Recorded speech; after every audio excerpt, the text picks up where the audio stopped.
باپ اور بیٹے اور روح القدس کے نام سے آمین۔ ہماری خطاؤں کو سمندر کی تہہ میں پھینک دے۔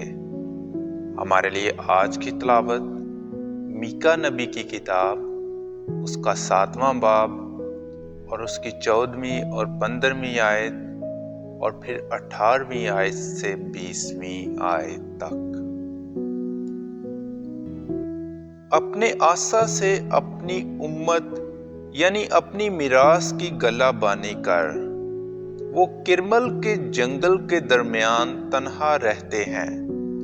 انہیں پہلے دنوں کی مانند باشان اور جلاد میں چرنے دے، ان دنوں کی مانند جب تو ملک مصر سے خروج کر کے نکلا، ہمیں عجائبات دکھا۔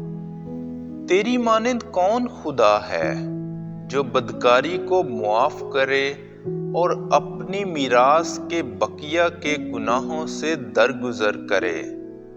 وہ اپنا غضب ہمیشہ تک نہیں رکھ چھوڑتا، کیونکہ وہ شفیق ہونا پسند کرتا ہے۔ وہ ایک بار پھر ہم پر رحم فرمائے گا اور ہماری بدکاری کو پامال کرے گا اور ہماری تمام خطاؤں کو سمندر کی تہہ میں پھینک دے گا۔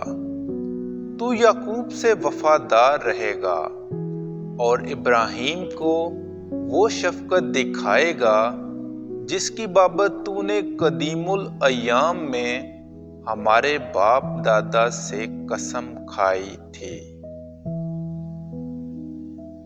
پاک کلام کے پڑھے اور سنے جانے پر خدا کی برکت ہو۔